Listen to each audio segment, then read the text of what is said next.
All right, everyone, Delvon Digital here, and today this video is going to be mainly about how to get better background blur with your Pixel 8 Pro or any other phone for that matter.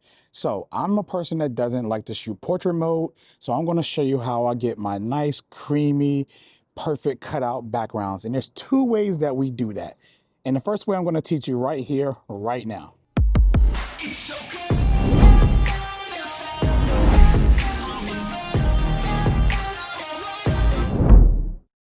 All right, so since I did not bring a model today or even a subject to shoot, I'm going to use my iPhone as the phone that I'm going to shoot. So let's show you how to get these creamy backgrounds. So first, you want to take your subject and you want to place your subject down. I'm going to use my DJ mic right there stand, and I'm going to set the phone down. So the first thing you want to do is go ahead and launch your camera, obviously, right?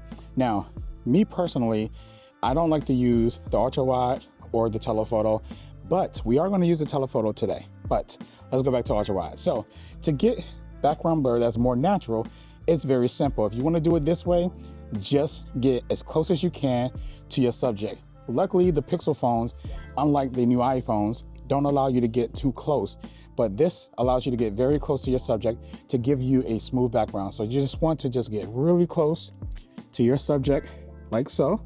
Focus on your subject, make sure the lighting is good for you, and boom, just take your photo. And I'm gonna take a different angle as well because I'm a photographer, that's what I do.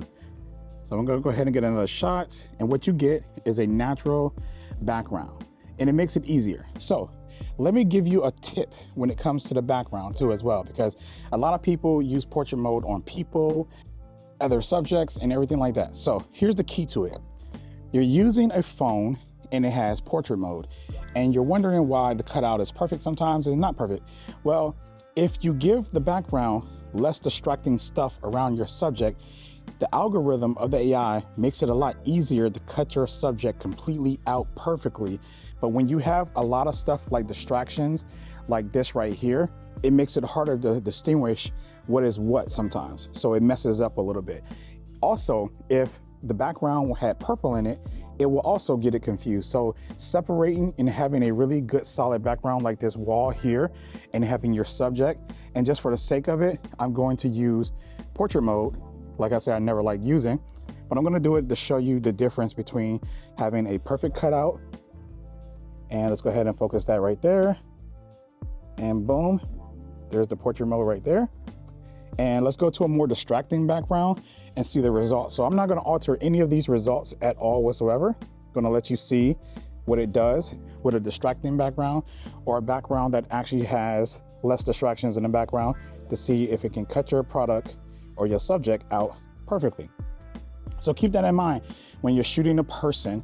You wanna make sure that around the edges is no distractions around it, so you can get a very good cutout, because the algorithm is trying to find out what is the subject and what's not the subject when using portrait mode 90% of the time, especially when you're using pixels, because you got to remember this phone, unlike other phones that I've used, you can almost be this close, this close, this close. It doesn't matter. Portrait mode still works on this phone because it's using AI.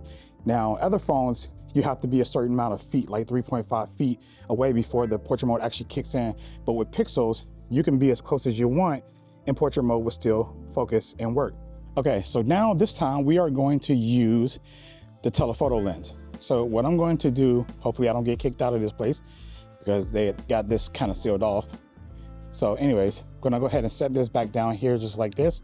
This is our model for today. Set you down right there. And this time I'm going to use the 5X telephoto lens, but I got to back up. But here it is, natural blur.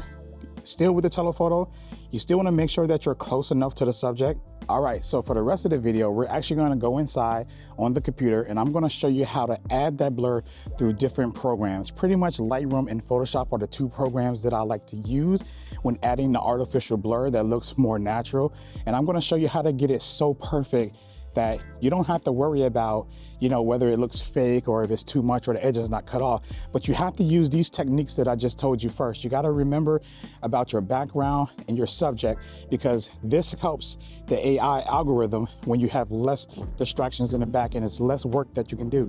Now, don't get me wrong, you can totally shoot with a distracting background and you can totally fix it in post, but some of you may want to do it quick and easy and not too much. So therefore, using this technique, shooting with a solid background, would make the cutout so much easier for the AI to recognize the subject and the background. But when you have too much distractions, that's where it gets confusing with the subject and the background. So keep that in mind when you're shooting. This is important first.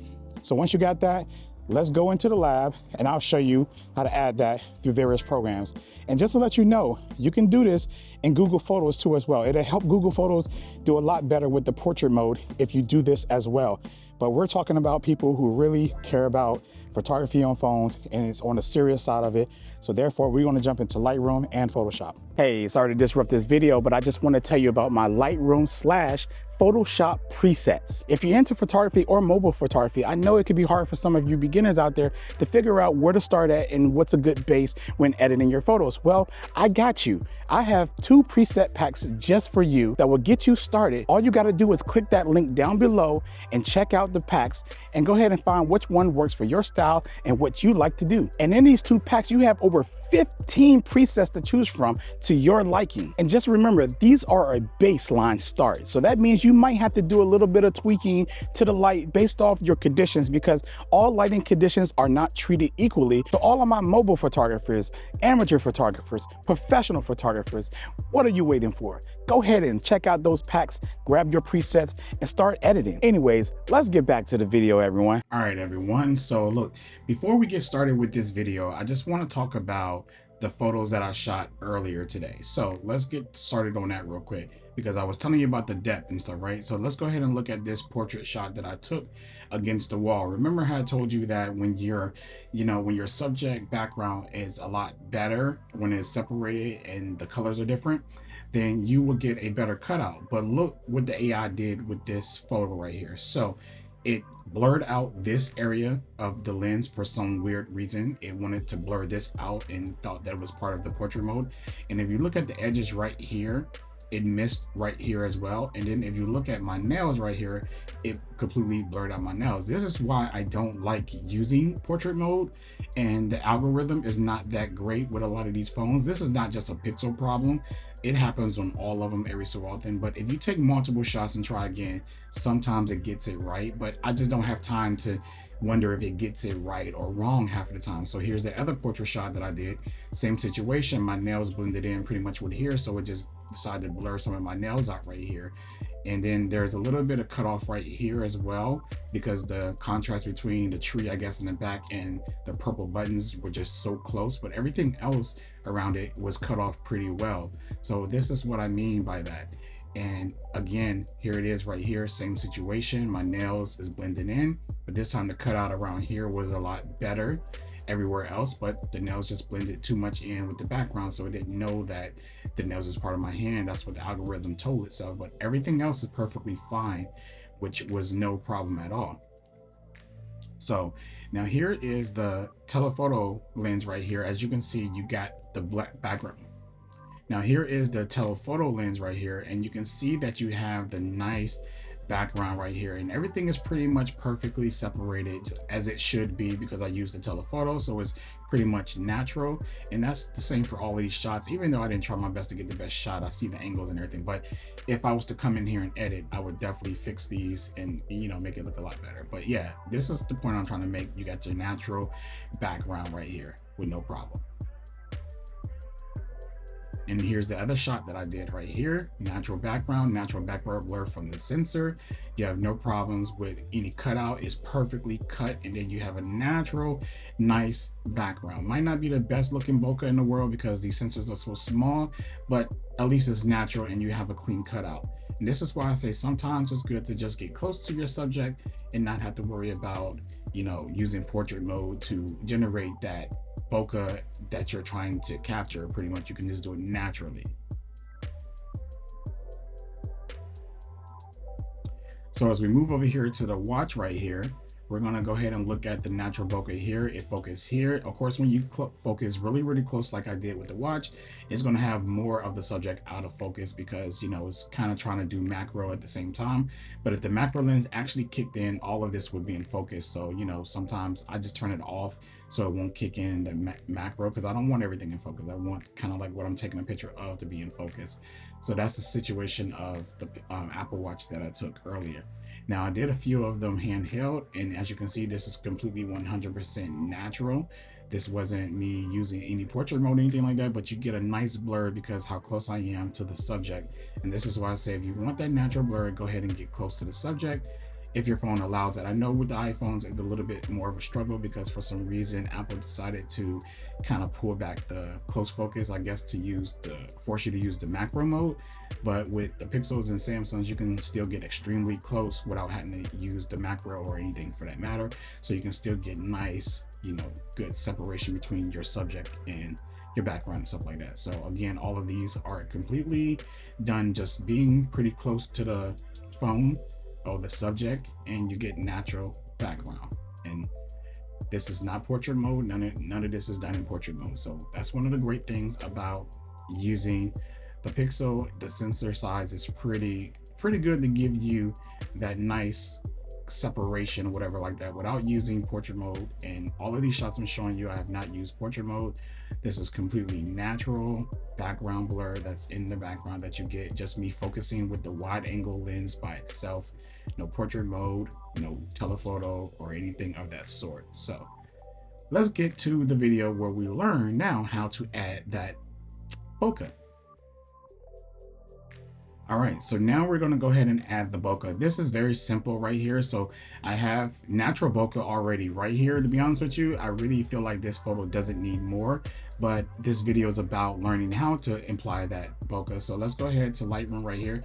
Now this works on Lightroom mobile as well. So if you have the subscription, this is what you can do. Now, if you don't have the subscription, you can kind of still do this under Google Photos, which allows you to do it for free. So what's happening now is that it's estimating the background and the depth and everything like that, and it's going to add more bokeh. So we just got to wait for the AI. So like I say, no matter what device you're using, you're going to have to wait for the AI to kind of do its thing regardless. It's one of those things that you just have to deal with when they send it to the cloud and wait for it to come back in the results.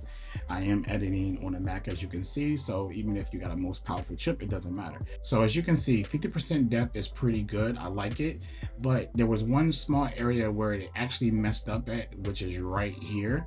So on the mobile version, you cannot do this, or on the tablet version, you can, but on the PC version or Mac version, you can go online and you can go ahead and just paint over this area right here to go ahead and make it blurry when it's not. So give it some time to process. Now we're talking about in 1 power right now. So we still got to sit here and wait. As you can see, there's a delay. It's probably due to the recording, I'm pretty sure, because it never really takes this long. But we're gonna go ahead and there we go.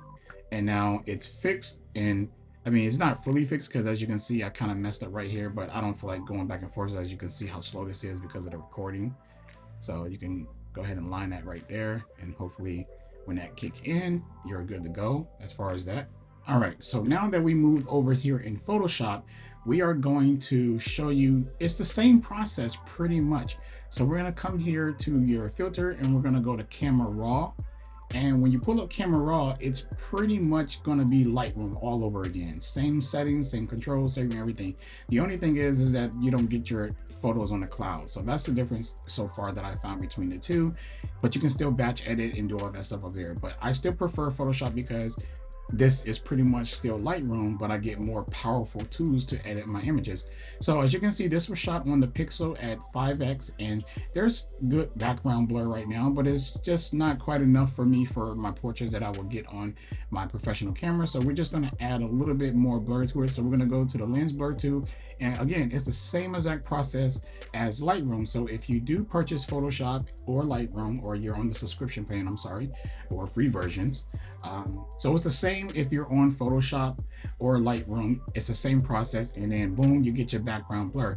Now, as you can see, Photoshop did not do a really good job right here around these edges right here. So there's several ways you can go to fix this. Of course, you can try to go ahead and focus your range, and then we're gonna move this range, and you're gonna start seeing things that come in more focus right there that kind of blend better. And as you can see, it goes all the way back to what it was, because it's just believing that part right here and all these edges are part of her and not the background. So because that did not work, the only other method that we have to do is go in manually to refine everything as far as the blur goes. So you have to pick this. Now there's a really cool thing you can do, the visualizer right here. You can go ahead and show you, and it shows you exactly what's in focus, which is everything in the yellow. And then you can get your blur tool, and then you can start painting in this one area right here to put it back out of focus, and it goes away, and it kind of shows you from the visualizer. Now this is I know this is a tedious and long process, but for a lot of us, this may be what we want, you know, to get that perfect background and stuff like that. Now, again, I make these videos not for the average consumer. I make these videos for people who are really trying to get into photography and don't mind doing this, because I spend hours, minutes, sometimes a long time editing my photos when it comes to my clients and everything like that. So I did not get this perfect. I just kind of wanted to show you that on the visualizer though. But this is how you can fix that, by going around like that. But I don't like to use a visualizer. I just like to see it in live. So normally you can hold down the shift, and then you can click one spot right here, click this first, then hold down shift, and then it'll make it a straight line of, you know, to make it a lot better and stuff like that. So that's what I normally do. As you can see, it made it so much better when trying to add that in there. And I do that right there as well with a lot of things. But don't, when you get to a curve, don't hold the shift down for a curve. Just do part of it and then come here and get the next part like that. Just take your time and do it, and then you can get the perfect cutout from your smartphone or device that you're using. Now, of course, if you're using a professional camera, then you probably wouldn't have to go through this problem at all whatsoever, because it'll give you more of a natural bokeh based off your, you know, your aperture and everything like that. But yes, you can definitely do this with a phone with no problem, and this is how you get the perfect cutout around your subject and stuff like that. So I'm gonna hit OK, even though I didn't finish cutting this out. I'm not trying to make the video super long. And what you can do also, you can have so much blur like you do now, and once you got all this blur, you can actually just take your second layer and you can just bring it down. So this is something that you really can't do in Lightroom or whatever, so because you can't work off layers. So you can just take this layer and you can just bring this layer down to a reasonable amount of blur that you feel like that's okay for you, and be like, okay, this looks more natural, and then just rock with that. And or you can just keep it at max and be fine with max blur. But I'm actually liking this more settled right here to get the background or whatever. But then again, I liked it when it was kind of maxed out. So it just depends on you and how much you want your subject to kind of pop, because the subject really pops right here. So now we're going to move over to doing this in Google Photos. All right, so now that we have the photo here under Google Photos, what we're gonna do is go ahead to our tab where we have the blur tool. So again, we already shot this shot right here, so the blur in it is pretty good. So we're just kind of going to enhance it a little bit more by going into Google Photos. Now you don't have much control under here. As you can see, it automatically kind of gives you that depth already, and it's going to cut off like your fingers and some other things like that, because it's going to try to calculate or whatever like that. So remember, I told you, when there's backgrounds that's close to the color of whatever it is, it's going to have a hard time struggling trying to figure that out. So you'll have to play around with your settings a little bit to figure out, you know, the depth and everything like that to get it just right. But in this case right here, I will have to move it this far to make sure that my fingers are in focus, and therefore if you want more blur in the background, you're going to have to just add the blur right there, and it's going to give you a little bit less subtle blur than before. So you're not going to get too much, as you can see if I do the before and after right here, because it's the depth. I can't put too much more in the depth because of my fingers right there. So this is pretty much what you would get when you're under there. So let's try another photo and see how that one works out. So now we're going to try this one that actually has almost no depth to it at all, and we're going to see how much better would the cutout be if we try to use the blur tool that's inside Google Photos.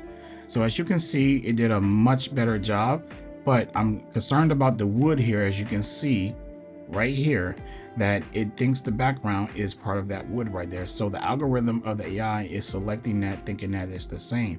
Again, to adjust it, you have to move your depth a little bit, but then you're gonna lose a little bit of the background. But this one looks a lot better, and we can go ahead and move that all the way up now. Now this is your before, this is your after right here, and this is your before.